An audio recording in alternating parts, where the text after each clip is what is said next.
यूं ही नहीं मिलती राही को मंजिल, एक जुनून सा दिल में जगाना होता है।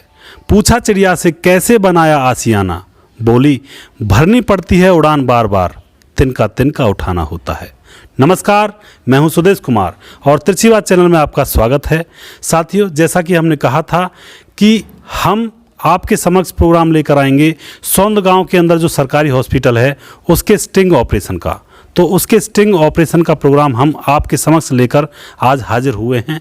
हम यहाँ पे जानेंगे कि हॉस्पिटल के अंदर डॉक्टर किस तरह से कार्य करते हैं, किस तरह से लोगों का इलाज किया जाता है और क्या कर रहे हैं डॉक्टर और क्या हॉस्पिटल के अंदर हो रहा है। इन सभी मुद्दों के ऊपर हम यहाँ पे चर्चा करने वाले हैं और हमारे साथ हैं दानवीर मास्टर जी, जो कि स्टिंग ऑपरेशन में हमारे साथ थे, हॉस्पिटल में भी थे। तो हमारे साथ हैं दानवीर मास्टर जी, गांव सौंद से। राम राम जी सभी को। तो दोस्तों, आपको मालूम है कि हम सवाल जवाब के माध्यम से किसी भी विषय के ऊपर चर्चा करते हैं और सवाल जवाब के माध्यम से ही हम इस प्रोग्राम को भी यहाँ पे स्टार्ट करने वाले हैं। तो दानवीर मास्टर जी, हम आपसे सवाल जवाब करेंगे, आपको थोड़े से उसके सवालों के जवाब देने हैं। तो दोस्तों, मैं आपको बता देना चाहता हूं, सौंद गांव के सरकारी अस्पताल में डॉक्टर ले रहे हैं मौज। दांतों की डॉक्टर आती हैं 11 बजे, लोग इंतजार करके और थक हार कर अपने घर वापस चले जाते हैं। लोग हैं भारी परेशान। लोगों की ये शिकायत बहुत दिनों से आ रही थी और हम कई बार ये शिकायतें सुन चुके थे हॉस्पिटल के बारे में, डॉक्टरों के बारे में। क्या परेशानी है जी आपको हॉस्पिटल के अंदर? डेंटिस्ट नहीं आती जी।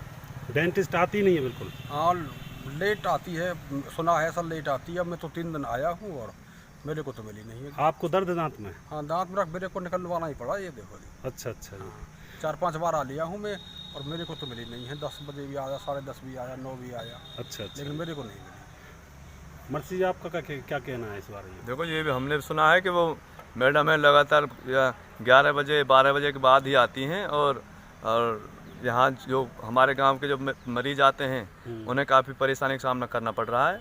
और आप भी देख सकते हो कि अभी तक अब लगभग 11:45 हो रहे हैं, अभी तक मैडम नहीं आई है। अच्छा जी। बाबूलाल जी, आप कुछ कहना चाहोगे? हाँ जी सर, ऐसा ही हो रहा है। हम बार बार यही शिकायत सुन रहे हैं। उनको दांत भी उखाड़ने नहीं आते। कई पेशेंटों की कहनावत है और मेरे से भी उन्होंने शिकायत करी है इस विषय। अच्छा जी। 11 बजे तक भी ताला लगा हुआ है हॉस्पिटल में। जैसे ही हम वहाँ पे गए तो हमने देखा कि डॉक्टर, जो दांतों की डॉक्टर है, उनके जो ऑफिस है उसका 11 बजे तक भी ताला लगा हुआ है, जबकि 9 बजे उनको आना होता है। वहाँ मौजूद एक डॉक्टर से जब इसके बारे में पूछा गया तो उन्होंने जानकारी देने से मना कर दिया। ज़्यादा पूछने पर कहा कि मैडम को वैक्सीन लेने के लिए भेजा है, यानी कि पर्दा डालने की कोशिश उन्होंने की, जबकि मैडम जी वैक्सीन लेने के लिए नहीं गई थी, वो सिर्फ और सिर्फ सीधा घर से आ रही थी। अभी तक मैडम जी नहीं आई हैं।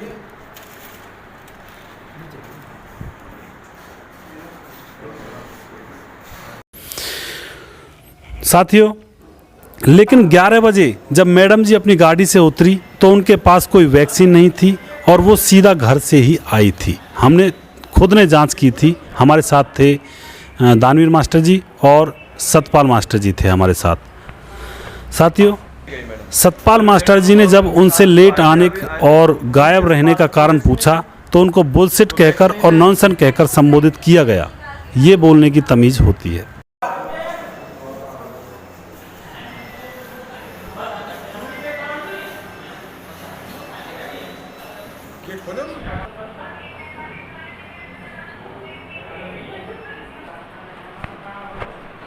गई मैडम, अभी मैडम और उनके साथी जो आए थे, अभी आए थे, उनके पास तो कोई वैक्सीन नहीं थी, कोई वैक्सीन नहीं थे।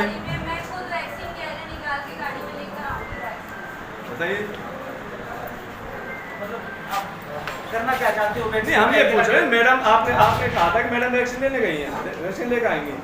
अभी जब ये गाड़ी से उतरी तो हमने देखा कि उनके पास केवल अपना बैग था और किसी स्टाफ पर कोई वैक्सीन नहीं थी। सर, वैक्सीन इस पैड में नहीं आ सकती। वैक्सीन के लिए प्रॉपर वैक्सीन कैरियर होता है। मैडम, गाड़ी हम की जानते डिक्की में हैं। था, अभी क्लास 4 ने निकाल के रखा है। मैडम, हम तो देख रहे कोई नहीं निकला अभी वहाँ से। अब चलिए मेरे साथ। अब क्या? हाँ, चलिए तो गई लगाई, कहाँ वैक्सीन? आइए, चाबी खोल कोल्ड चैन को दिखा दो। नहीं वहाँ नहीं, आप अभी निकाल के लाए ना गाड़ी में से। गाड़ी वो थोड़ी है कि आप अब वो तो पहले आए रखे हैं।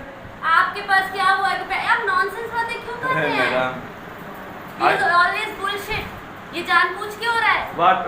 Why are you saying my bullshit? ये जानबूझ के कर रहे हैं आप। आई एम लेक्चरर और डोंट टॉक में otherwise other language, please talk in a calm के सिंसियर टाइम पे- लैंग्वेज। काम के टाइम पे आप ये चीज कर रहे madam you are not right because you are getting late always. Sir आपको आरोप लगाने तो आप पैसे निकाल के नहीं ऑलवेज नहीं लगाते सर। हैं। आरोप ही लगाए जा रहे नहीं, हैं। अब अभी हम यहाँ काम आज कर कितने रहे बजे हैं। आया? 2 तारीख को कायाकल्प की असेसमेंट अभी है, हम आप- रिकॉर्ड कंप्लीट कर रहे हैं। आप हमें ये कह रहे हो कि आप आते कितने नहीं बजे आए हो अभी आप बताओ ना। अरे इतने काम कर कर आए हैं इस टाइम, ये सब काम कौन करके ला रहा है? क्या ये काम रिपोर्ट है? लेके आए हैं पेस्ट क्या? कंट्रोल वाली। हाँ मैडम बताओ काम बताओ, काम क्या करके आए हो? देखो ना, आप देखो देखो आप लोग, देखो ये ये रिपोर्ट जो लेकर आए हैं। हमें बात करो बताइए। इनसे कि ये रिपोर्ट कौन लेकर आया है आपसे सुबह में। क्या कहीं पर ये ऑर्डर जो बुक है आपकी उसमें है कहीं सेंशन किया गया, मेंशन किया गया कि कहाँ से आपको काम करना ये है? चीज एक बार इनके सर से बात करा दे, समो सर से। नहीं हमें बात नहीं करके केवल हमें बता दो कि जो आपकी ऑर्डर बुक है उसमें मेंशन है कि आप इतने बजे तक वो काम करके लाएंगे। मैं बताइए ऑर्डर बुक में क्यों लिख के जाऊंगी इस चीज को? क्यों मैडम? आप क्यों लेक्चरर हो, कहाँ पे लेक्चरर हो आप? मैं गांव में लेक्चरर हूँ तो जी। आप यहाँ क्या कर रहे हो? मैं और ड्यूटी भर का अभी छुट्टी भर का आया हूँ। ड्यूटी पे हो क्या आप? मैं छुट्टी करके आया हूँ जी। नहीं, मैं आप किसी का जानबूझ के छुट्टी सब करने आए मैं हो। छुट्टी करके आया हूँ जी। आप ड्यूटी पे हो? अरे पता मैं कहा ऑन ड्यूटी पे हो? नहीं लीव पर छुट्टी पर हूँ मैं। लीव लेके आया जी, छुट्टी पर बता पता था मुझे बात आई थी, इसीलिए हमें पता ही है इसलिए मैं छुट्टी करके आया हूँ मैं। इसलिए छुट्टी करके आया है। अरे सर कमाल है, छुट्टी करके आए हैं हम अपनी। इससे फोल्डर था सब काम। लो आप इसको। अभी यही है सब।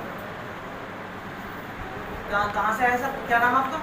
स्वदेश तीर्थ बात करूँ सुरेश कुमार है जी, सुरेश कुमार। अरे जिनकी एक वीडियो भी बनी थी बड़ी वायरल हुई थी हमारे पास अच्छी बात हो तो कि हम 5 चल, रुपए बात है।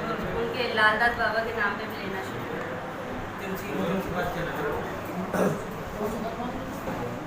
सर ये बताइए आपने कहा था वैक्सीन लेने के लिए गए हाँ, मैडम, वैक्सीन लेने के लिए गए हैं, वैक्सीन तो लेके आए हैं। वो थोड़ा सा दिखाइए आप। वैक्सीन दिखानी है? हाँ जी सर, वो गाड़ी में दिखाइए ना, गाड़ी में गाड़ी में से सर, वो दिखाइए। रखते थे साथ के साथ कौन नहीं से? जब हमने नहीं, सर। हमने गाड़ी में शूट किया था, गाड़ी में कोई वैक्सीन नहीं निकली। जब हमारे सामने नहीं आई हमारे सर। साथ कोई वैक्सीन नहीं आई। डॉक्टर साहब तो निकाल के लाएंगे नहीं डिब्बा। नहीं हमने वहाँ पहले देखा था कोई भी नहीं गया वैक्सीन लेने।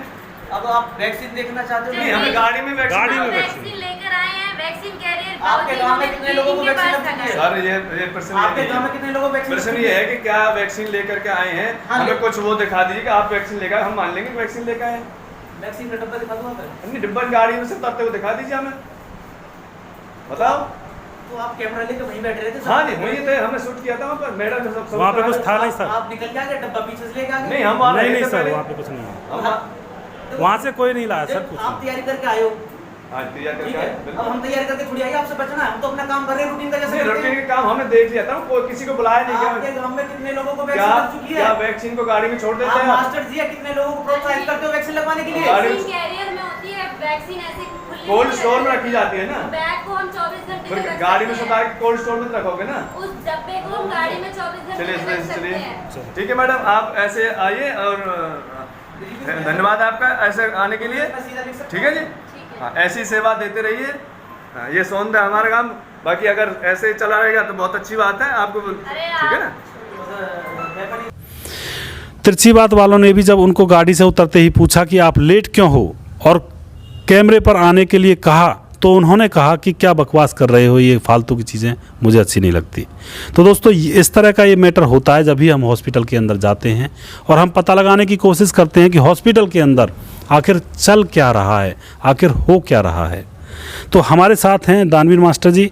मास्टर जी, तो मास्टर जी इस हॉस्पिटल का इलाज क्या करना चाहिए, क्योंकि इस हॉस्पिटल के अंदर ना तो समय पर डॉक्टर आते हैं, ना ही इसके अंदर पूरे डॉक्टर हैं ना ही इसके अंदर कोई दवाइयाँ पूरी रहती हैं, ना ही इसके अंदर एम्बुलेंस है, कुछ भी नहीं है, बहुत सारी सुविधाएं भी नहीं है इसके अंदर। तो ऐसे अस्पताल का क्या इलाज करना चाहिए आपके हिसाब से?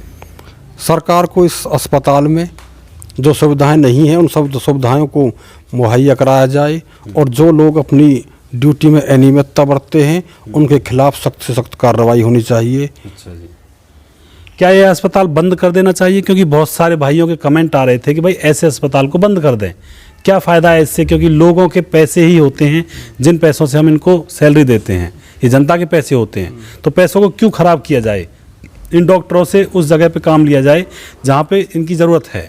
तो इस अस्पताल को क्या बंद कर देना चाहिए आपके हिसाब से? बंद तो नहीं करना चाहिए, लेकिन यदि ऐसी स्थिति पैदा होती है जहां आदमी को इलाज ही मुहैया नहीं है तो ऐसे अस्पताल का फिर फ़ायदा क्या? क्यों सरकार के पैसे की वेस्टेज की जाए? सही बात है, यानी कि पैसे की वेस्टेज नहीं होनी चाहिए किसी भी हालत में। और अगला सवाल ये है कि इस विषय में गांव वाले क्या कदम उठा सकते हैं? गांव वालों का भी फर्ज बनता है, सभी का फर्ज बनता है कि अपने गांव के अंदर कोई सुख सुविधा है तो उसकी तरफ ध्यान दें। जो डॉक्टर खाली बैठे हुए हैं, ये बताइए आपके पास, मैं डॉक्टरों से कहना चाहता हूँ सरकारी हॉस्पिटल के, आपके पास सबसे पहले तो लोग बीमार जाते ही कम हैं, क्योंकि वो भगते हैं प्राइवेट की तरफ, क्योंकि वहाँ पे केयर अच्छी हो जाती है, चाहे पैसे खर्च हो जाते हैं। जो भी गिने चुने 2-4 लोग आपके पास आते हैं, उनको आप लोग परेशान करते हो, उनका आप अच्छी तरह से ट्रीटमेंट नहीं कर पाते हो, उनके साथ आप समय पर नहीं आते हो, उनका इलाज नहीं कर पाते हो। तो आप सोचिए आप किसके गद्दार हैं? आप देश के गद्दार तो हैं ही, साथ में मानवता के भी गद्दार हैं। मानवता से भी आप गद्दारी कर रहे हैं। तो मैं यहाँ पे सवाल यही करना चाहूँगा, इस विषय में गांव वाले क्या कदम उठा सकते हैं मास्टर जी? गांव के लोगों को, ऐसे लोग जो अपनी ड्यूटी में अनियमितता बरतते हैं, उनके खिलाफ आवाज़ उठानी चाहिए। मैडम के पास हम गए, 2-3 बार गए, हमको मैडम नहीं मिली, मजबूरी में हमें आपको बुलाना पड़ा, अच्छा जी। वरना हम ऐसा कदम नहीं उठाते। मैं 2 राउंड पहले भी लगा चुका हूँ, अब की बार मैं तीसरी बार आया, फिर भी मेरे को ताला लगा मिला। यदि आपको यकीन नहीं हो तो पिछले 6 महीने की मैडम की कॉल की, फ़ोन की लोकेशन निकालो आप यहाँ की, कि पिछले 6 महीने से इनकी लोकेशन सुबह किस टाइम सौंद में होती है। सही बात है। मेरे हिसाब से मैडम ड्यूटी शायद 9 बजे की है, 11 बजे के बाद ही बाद आती है, क्योंकि 11 बजे तक तो मैं वहाँ मैं जा चुका हूँ वहाँ तक। 10 बजे गया एक दिन 11 बजे गया, मेरे को तो मिली नहीं। आज भी मैं लगभग 10:30 या 11 बजे गया था, तब भी नहीं थी वहाँ? तब भी नहीं थी वहाँ पर। और जब आपने शिकायत की तो इन लोगों ने मिसबिहेव भी किया। हाँ, तो इसमें डॉक्टर विकास भड़ाना जी हैं, उन्होंने बदतमीजी की सत्तू मास्टर जी से, उल्टा बोलते हुए आए। उन्होंने पूछा कि मैडम जी कहाँ थी, तो इसी के ऊपर उन्होंने उल्टा सीधा वार्तालाप यहाँ पे किया। आप लोग वीडियो में सुन सकते हैं, देख सकते हैं। इस चीज को क्यों मैडम? आप लेक्चरर हो, कहाँ पे लेक्चरर हो आप? मैं गांव में लेक्चरर हूँ। तो आप यहाँ क्या कर रहे हो? मैं और ड्यूटी भर का, अभी छुट्टी भर का आया हूँ। ड्यूटी पे हो क्या आप? मैं छुट्टी करके आया हूँ जी। नहीं, मैं आप किसी जान का बूझ के सब करने आए मैं हो। छुट्टी करके आया हूँ जी। आप ड्यूटी पे हो? अरे पता कर का ऑन ड्यूटी पे हो? नहीं, लीव पर, छुट्टी पर हूँ मैं। लीव लेके आया जी, छुट्टी पर बता, पता था हमको ये बात आई थी, इसीलिए हमें पता ही है, इसलिए मैं छुट्टी करके आया हूँ मैं। इसलिए छुट्टी करके आया है। चले सर, कमाल है। उसके बाद जो मास्टर जी ने कहा कि इनकी फ़ोन की जो लोकेशन है वो चेक करें। कुछ भाई हमारे ऐसे महानुभव भी हैं जो ये कह रहे होंगे कि नहीं भाई, मैडम तो टाइम पर आती हैं, डॉक्टर भी टाइम पर आते हैं। तो इसमें क्या छानना और क्या फटकना?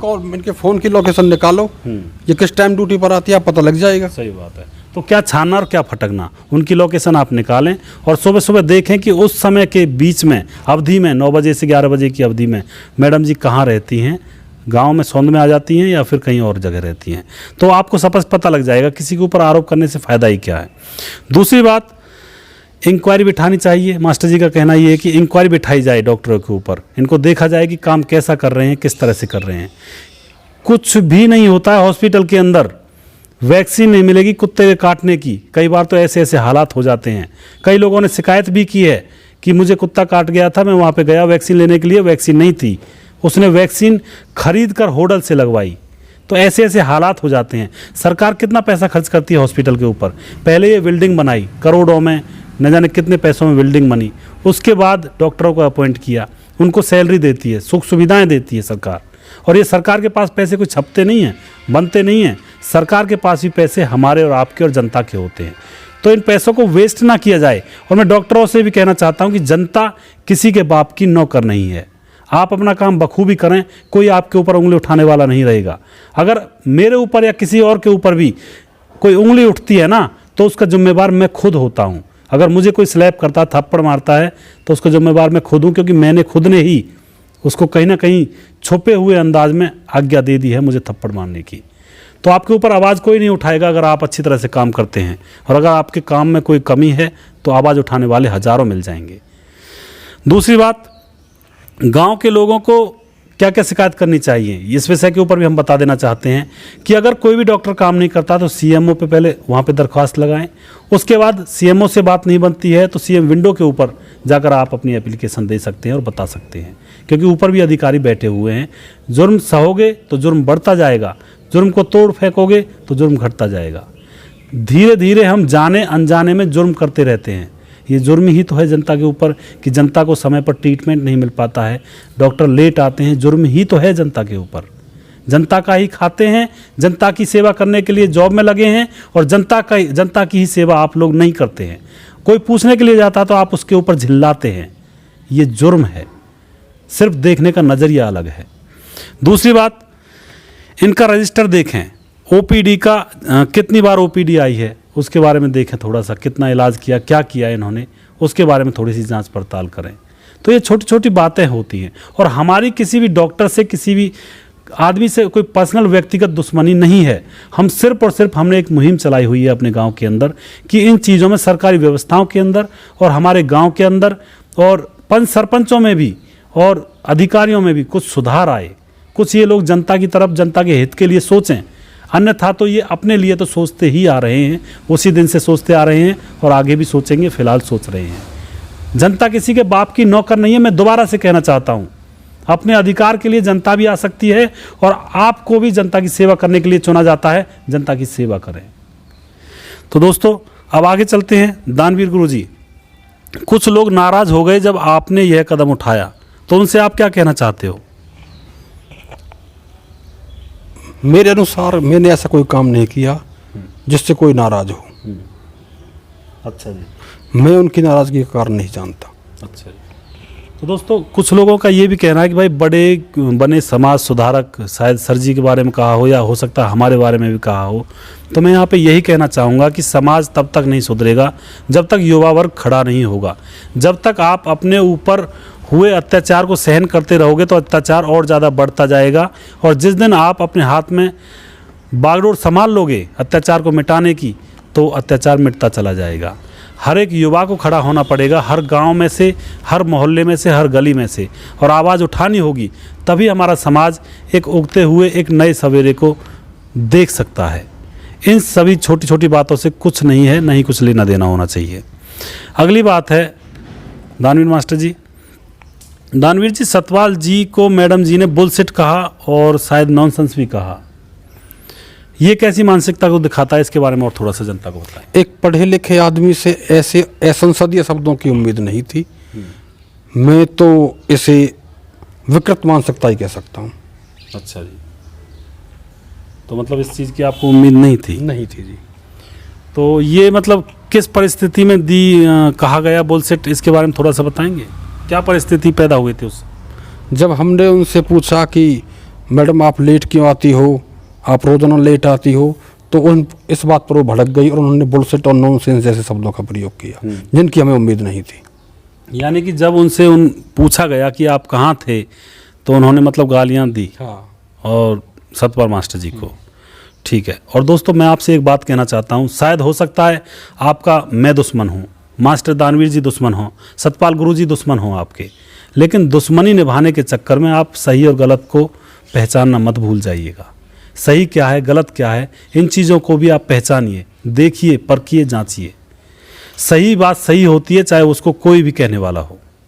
तो अंत में दानवीर जी आप क्या कहना चाहोगे इस विषय के ऊपर? अंत में हम यही कहना चाहेंगे कि जब हमारे गांव के लोग मुंडकटी से चौकी को होडल लाने के लिए प्रयास कर सकते हैं, तो क्या समाज और गांव की भलाई के लिए अस्पताल में सुधार के लिए प्रयास नहीं कर सकते? बिल्कुल सही। जबकि चौकी को लाने का इतना लाभ नहीं था जितना लाभ हमें इन बातों से मिलेगा कि यदि हम अस्पताल में सुधार की तरफ ध्यान दें। सही बात है, बहुत ही अच्छी बात है। तो दोस्तों यहाँ पे कहना ये है कि जब हमारे गांव के अंदर जो हमारा थाना था वो मुंडकटी जा चुका है, तो मुंडकटी से थाने को वापस होडल लाने के लिए जब गांव में पंचायत हो सकती है, जो कि थाना लाना कोई इतना ज़रूरी भी नहीं है, जब पंचायत हो सकती है तो अब पंचायत क्यों नहीं हो सकती? क्यों नहीं लोग खड़े हो सकते हैं अपने हक को मांगने के लिए? क्यों नहीं लोग हॉस्पिटल की सुविधाओं के ऊपर पंचायत करते हैं? क्यों नहीं लोग हॉस्पिटल के अंदर डॉक्टरों की कमी के ऊपर पंचायत करते हैं? क्यों नहीं बोलते हैं आखिर हॉस्पिटल के ऊपर? क्योंकि जबकि हॉस्पिटल से तो जीना मरना इंसान का जुड़ा हुआ होता है। तो आप लोगों को इकट्ठित होना चाहिए, इकट्ठा होना चाहिए, हॉस्पिटल के बारे में बोलना चाहिए।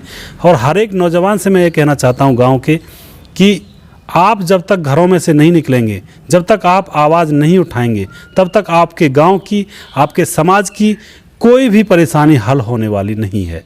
आपको आवाज़ उठानी पड़ेगी। आप छोटे छोटे मुद्दों को भी उठाकर ला सकते हैं। हर एक युवा के अंदर वो आग होनी चाहिए अपने गांव के प्रति, अपने समाज के प्रति, जो कि भगत सिंह, राजगुरु, चंद्रशेखर आज़ाद के दिल में थी, अपने देश के प्रति, भारत माता के प्रति। तभी जाकर ये समाज सुधर सकता है। तो यह प्रोग्राम हम यहाँ पे चलाए हुए हैं। हॉस्पिटल का स्टिंग ऑपरेशन है। तो दानवीर जी, अंत में आप और भी कुछ कहना चाहते हो जनता से? जनता से अंत में हम इतना ही कहना चाहेंगे कि समाज के अंदर आज भी सज्जन शक्ति की कमी नहीं है, लेकिन सज्जन शक्ति जब खामोश रहती है तो दुर्जन शक्ति हावी होती है, तब समस्या समाज में पैदा होती है। देश को कभी भी चोर चक्कों ने बर्बाद नहीं किया, देश को हमेशा सज्जन और निडर लोगों की कायरता ने बर्बाद किया है। इसलिए सज्जन लोगों से मेरी प्रार्थना है कि अन्याय के खिलाफ आवाज़ उठाएं। अच्छा जी, बहुत ही अच्छी बात है। और साथियों, मैं भी बता देना चाहता हूं कि आप आवाज़ नहीं उठाते हैं तभी आपके ऊपर अन्याय होता है। क्योंकि हमारे देश के लोगों ने आवाज़ नहीं उठाई तो पहले मुग़लों का गुलाम बनकर रहा, फिर भी आवाज़ नहीं उठाई, फिर अंग्रेज़ों का गुलाम बनकर रह गया, और फिर भी अब आज आवाज़ नहीं उठा रहे हैं तो सफ़ेद, कहते हैं ना, काले अंग्रेज़ों के अंडर में है, फ़िलहाल उनके हपट्टे में है। तो आवाज़ उठाना सीखें। अपने हक़ के लिए ही तो आवाज़ उठानी है आपको। तो साथियों, कायर बनकर ना रहें, अपने लिए आवाज़ उठाएं, अपने समाज के लिए आवाज़ उठाएं। अगली कहानी ये बताई जाती है, ये बताया जाता है, ये पक्के सबूत के साथ नहीं है, कि बताया जा रहा है कि डॉक्टर ने बच्चा जनने वाली नर्स का भी यहाँ से तबादला करवा दिया था, जिससे कि उन पर काम का बोझ ना रहे और खाली बैठ सके। ये बात किसी दूसरे के मुंह से सुनी हुई कह रहे हैं हम। ये इसमें कोई मतलब कहते हैं एक तरह से सही हो भी सकती है और नहीं भी हो सकती है। तो ये भी कहा जा रहा है कि मतलब बच्चा जनने वाली मशीन, वो जो बच्चा जनने वाली जो नर्स हैं, उनको वापस भेज दिया गया जिससे कि खाली बैठ सके। तो ऐसा ना किया जाए। अगर ये बात सच है तो ये बात गलत है, मैं डॉक्टरों से कहना चाहता हूँ। दूसरी बात दोस्तों, हॉस्पिटल के अंदर हॉस्पिटल के अंदर क्या एक्सरे करने की मशीन है? क्या एक्सरे हो सकता है? क्या अल्ट्रासाउंड हो सकता है हॉस्पिटल के अंदर? नहीं हो सकता। एम्बुलेंस है? जनरेटर है? ये भी नहीं है।